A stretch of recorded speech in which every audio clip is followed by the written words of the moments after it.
열왕기하 10장. 아합의 아들 이름명이 사마리아에 살고 있었다.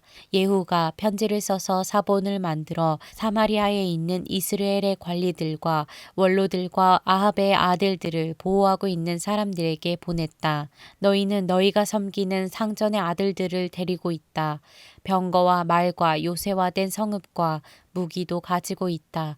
이제 이 편지가 너희에게 가거든 너희는 너희 상전의 아들들 가운데서 가장 훌륭하고 적합한 인물을 찾아서 그의 아버지의 왕자에 앉히고 너희는 너희가 섬기는 상전의 가문을 편들어서 싸우도록 하여라. 이에 사마리아의 지도급 인사들은 두려워하며 말하였다. 저 두 왕도 그를 당하지 못하였는데 우리가 무슨 수로 그와 맞설 수 있겠소. 그리하여 왕가를 지키는 사람들과 성읍을 다스리는 사람들과 장로들과 왕자들을 보호하는 사람들이 예후에게 다음과 같은 전가를 보냈다. 우리는 장군의 신하입니다. 장군께서 우리에게 말하는 것은 무엇이든지 모두 그대로 하겠습니다. 우리는 어떠한 왕도 세우지 않겠습니다. 장군께서 보시기에 좋은 대로 하십시오. 예후가 그들에게 다음과 같이 두 번째 편지를 써서 보냈다. 너희가 내 편이 되어 내 명령을 따르겠다면 너희 군주의 아들들의 목을 베어서 내일 이맘때까지 이스라엘에 있는 나에게로 가져오너라.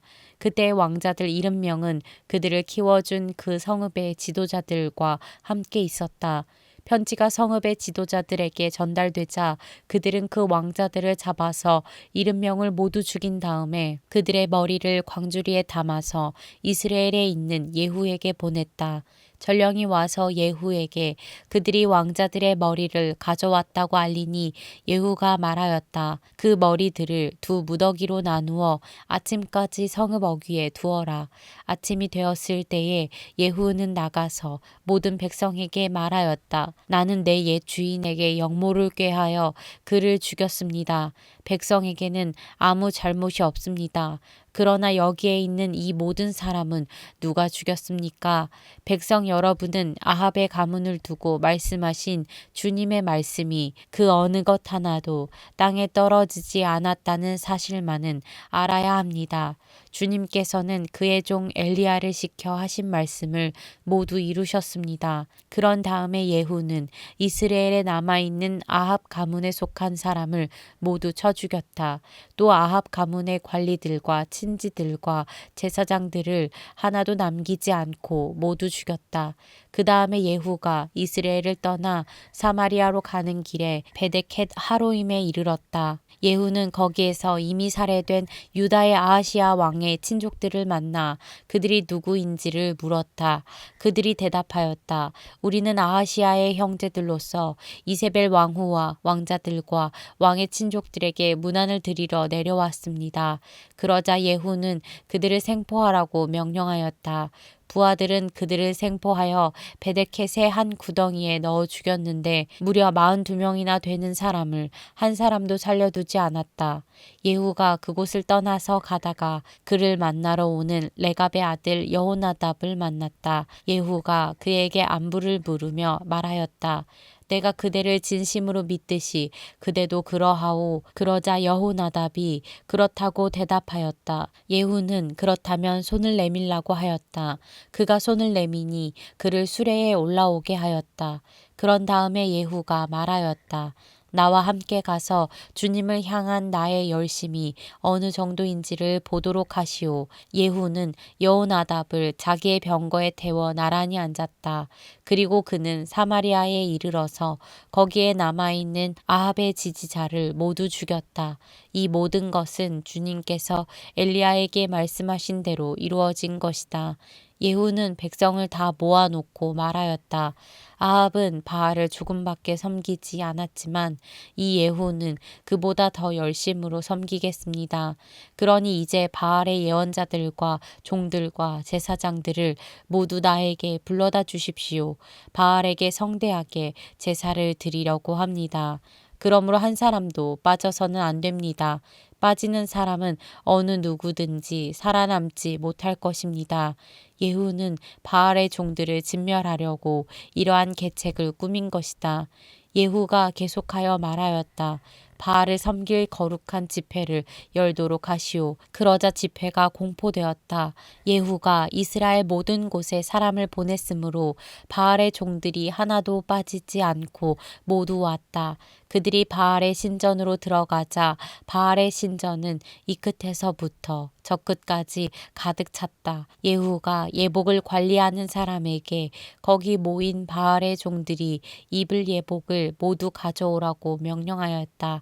그들에게 입힐 예복을 가져오니 예후와 레갑의 아들 여호나답은 바알의 신전으로 들어가서 바알의 종들에게 말하였다. 여기 여러분 가운데 주 하나님을 섬기는 종들이 있지나 않은지 살펴보십시오. 여기에는 다만 바알의 종들만 있어야 합니다. 이렇게 하여 그들이 제사와 번제를 드리려고 신전 안으로 들어갔을 때에 예후는 밖에서 80명의 군인을 포진시켜 놓고 말하였다. 내가 너희 손에 넘겨준 사람을 하나라도 놓치는 사람은 그가 대신 목숨을 잃을 것이다. 번제를 드리는 일이 끝나자 예후는 호위병들과 시종무관들에게 말하였다. 들어가서 그들을 쳐라. 하나도 살아나가지 못하게 하여라. 그러자 호위병들과 시종무관들은 그들을 칼로 쳐서 바깥으로 내던졌다. 그리고는 바알 신전의 지성소에까지 들어가서 바알 신전의 우상들을 끌어내어 불태웠다. 바알의 우상들을 깨뜨렸을 뿐만 아니라 바알의 신전을 헐어서 변소로 만들기까지 하였는데 이것이 오늘까지도 그대로 있다. 이렇게 하여 예후는 바알 종교를 이스라엘로부터 쓸어내었다.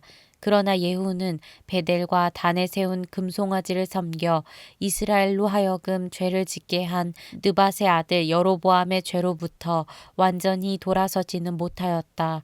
주님께서 예후에게 말씀하셨다.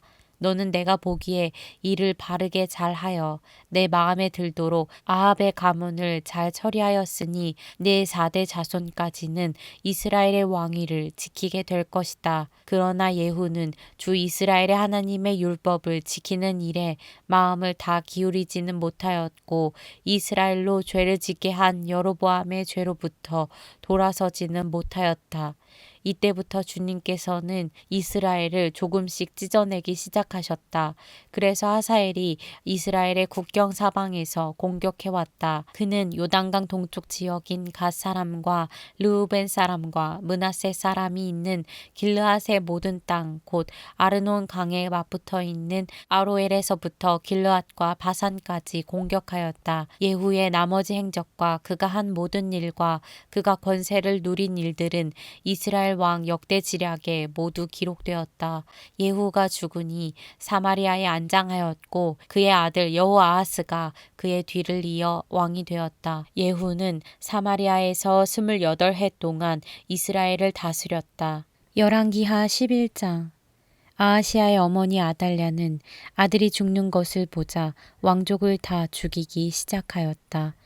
그러나 왕자들이 살해되는 가운데서도 여호람 왕의 딸이요 아하시아의 누이인 여호세바가 아하시아의 아들인 요아스를 몰래 빼내어 유모와 함께 침실에 숨겼다. 이때의 사람들이 아달랴가 모르도록 그를 숨겼으므로 그는 죽음을 면할 수 있었다. 요아스는 그의 고모 여호세바와 함께 6해 동안을 주님의 성전에 숨어 지냈으며 그동안 나라는 아달랴가 다스렸다. 7째 해가 되자 여호야다 제사장이 사람을 보내어 가리 사람의 백부장들과 호위병의 백부장들을 불러왔다. 그리고 그들을 주님의 성전에 있는 왕자에게로 데리고 가서 그들과 더불어 언약을 맺고 또 주님의 성전에서 맹세를 하게 한 뒤에 그들에게 왕자를 보여주었다. 그리고는 그들에게 이렇게 명령을 내렸다. 이제 여러분이 해야 할 일을 말하겠습니다. 여러분 가운데서 안식일 당번을 3반으로 나누어 3분의 1은 왕궁을 지키고 다른 3분의 1은 수르 성문을 지키고 나머지 3분의 1은 호위병들의 뒤에 있는 문을 지키십시오. 이와 같이 하여 왕궁을 철저히 지키게 하도록 하십시오. 그리고 안식일 비번은 모두 2반으로 나누어서 임금님께서 계신 주님의 성전을 지키도록 하십시오. 각자 무기를 들고 임금님을 호위할 것이며 누구든지 대열 안으로 들어오려는 사람은 반드시 죽이고 임금님께서 나가고 드실 때에는 반드시 경호하도록 하십시오. 백부장들은 여호야다 제사장이 명령한 것을 그대로 다 하였다. 그리고 그들은 안식일 당번인 사람들과 안식일 비번인 사람들을 데리고 여호야다 제사장에게로 왔다. 제사장이 백부장들에게 창과 방패를 나누어 주었다. 그것은 다윗 왕의 것으로서 주님의 성전 안에 간직되어 있던 것들이다. 그리하여 호위병들은 각각 손에 무기를 들고 성전 오른쪽에서부터 왼쪽까지 제단과 성전 주위를 감시하며 왕을 호위하였다. 그런 다음에 여호야다 제사장이 왕세자를 데리고 나와서 그에게 왕관을 씌우고 왕의 직무를 규정한 규례서를 주고 기름을 부어 왕으로 삼으니 백성이 손뼉을 치며 임금님 만세하고 외쳤다. 아달랴가 호위병들과 백성의 소리를 듣고 주님의 성전에 모여 있는 백성에게 가서 보니 왕이 대관식 규례에 따라 기둥 곁에 서 있고 관리들과 나팔수들도 왕을 모시고 서 있고 나라의 모든 백성이 기뻐하며 나팔을 불고 있었다. 아달랴가 분을 참지 못하고 옷을 찢으며 반역이다, 반역이다 하고 외쳤다. 그때 여호야다 제사장이 군대를 거느린 백부장들에게 명령을 내렸다. 저 여자를 대열 밖으로 끌어내시오. 그리고 저 여자를 따르는 사람은 누구든지 칼로 쳐 죽이시오.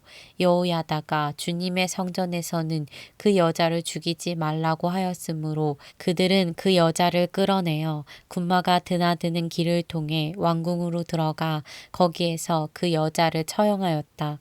여호야다는 이스라엘 백성이 주님의 백성이 되는 언약을 주님과 왕과 백성 사이에 맺게 하고 동시에 왕과 백성 사이에도 언약을 맺게 하였다. 그렇게 하고 난 다음에 그 땅에 온 백성이 바알의 신전으로 몰려가서 그 신전을 허물고 제단을 뒤엎고 신상들을 완전히 부수어 버렸다.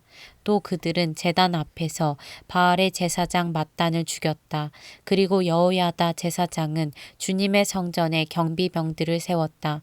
그리고 그는 백부장들과 가리 사람들과 호위병들과 그 땅의 모든 백성을 거느리고 왕을 인도하여 주님의 성전에서 데리고 나와서 호위병들이 지키는 문을 지나 왕궁으로 행진하여 들어갔다. 왕이 왕좌에 오르자 그 땅의 모든 백성이 기뻐하였다. 아달랴가 왕궁에서 칼에 맞아 살해된 뒤로 도성은 평온을 되찾았다. 요아스가 왕위에 올랐을 때에 그는 7살이었다. 열왕기하 12장. 예후 제7년에 요아스가 왕이 되어 40해 동안을 예루살렘에서 다스렸다. 그의 어머니 시비아는 브엘세바 사람이었다. 요아스는 여호야다 제사장이 가르쳐준 대로 하였으므로 일생 동안 주님께서 보시기에 올바른 일을 하였다. 다만 산당을 제거하지 않아서 백성이 여전히 산당에서 제사를 지내고 향을 피웠다. 요아스가 제사장들에게 말하였다. 주님의 성전에 들어오는 모든 헌금, 곧 일반 헌금과 의무적으로 부과된 헌금과 자원하여 주님의 성전에 가져오는 헌금을 모두 제사장들이 각 담당 회계로부터 받아서 성전에 수리할 곳이 발견되는 대로 그 수리할 곳을 모두 고치도록 하십시오. 그러나 요아스가 왕이 된 지 23해가 지나도록 제사장들은 그 성전의 수리할 곳을 고치지 않았다. 요아스 왕이 여호야다 제사장과 다른 제사장들을 모두 불러서 그들에게 말하였다. 어찌하여 아직 성전의 수리할 곳을 고치지 않고 있습니까? 이제는 더 이상 담당 회계로부터 돈을 받아 두지 말고 성전을 수리하는 데 쓰도록 직접 넘기게 하십시오. 제사장들은 이 일에 동의하여 제사장들이 백성으로부터 돈을 받거나 성전 성전을 직접 수리하거나 하는 일을 하지 않기로 하였다. 제사장 여호야다는 궤를 하나 가져다가 그 뚜껑에 구멍을 뚫어 주님의 성전으로 들여와서 오른쪽 곧 제단 곁에 그것을 놓았다. 그래서 문을 지키는 제사장들이 주님의 성전으로 가져오는 모든 헌금을 그 궤에 넣게 하였다. 그 궤가 헌금으로 가득 찰 때마다 왕실 서기관과 대제사장이 와서 주님의 성전에 헌납된 헌금을 쏟아내어 계산하였다. 계산이 끝나면 그 헌금은 주님의 성전 공사를 맡은 감독관들에게 전달되었고 그것은 다시 주님의 성전을 수리하는 목수들과 건축자들에게 지불되었고 또 미장이와 석수에게도 지불되었으며 주님의 성전을 수리하는 데 드는 나무와 돌을 사는 데와 그 밖의 성전을 수리하는 데 필요한 경비로 쓰였다. 주님의 성전에 헌납된 그 헌금은 주님의 성전에서 쓸 은대접들과 부집개와 대접들과 나팔 등의 금그릇이나 은그릇을 만드는 데 쓰이지는 않았다. 그 헌금은 오직 일꾼들에게 주어 그것으로 주님의 성전을 수리하는 데만 사용하였다. 또 돈을 받아 일꾼들에게 주는 감독관들에 대한 회계 감사를 하지 않았는데 그것은 그들이 성실하게 일하고 있었기 때문이다. 그리고 속건제와 속죄제에 바친 돈은 주님의 성전의 수입으로 계산하지 않았다. 그것은 제사장들의 몫이었기 때문이다. 그 무렵에 시리아 왕 하사엘이 가드를 공격하여 함락시켰다. 그런 다음에 하사엘은 또 예루살렘도 치려고 하였기 때문에 유다 왕 요아스는 앞서 유다를 다스린 여호사밧과 여호람과 아하시야가 주님께 바친 모든 물건과 또 자신이 주님께 바친 것들을 비롯하여 주님의 성전과 왕실 창고에 있는 모든 금을 시리아 왕 하사엘에게 보냈다. 그러자 하사엘은 예루살렘을 치지 않고 물러갔다. 요아스의 나머지 행적과 그가 한 모든 일은 유다 왕 역대지략에 기록되어 있다. 요아스의 신하들이 영모를 꾸며 실라로 내려가는 길에 있는 밀로의 궁에서 요아스를 살해하였다. 그를 살해한 신하는 시므앗의 아들 요사갈과 소멜의 아들 여호사밧이었다. 그가 죽으니 그의 조상들과 함께 다윗성에 장사하였다. 그의 아들 아마샤가 그의 뒤를 이어 왕이 되었다.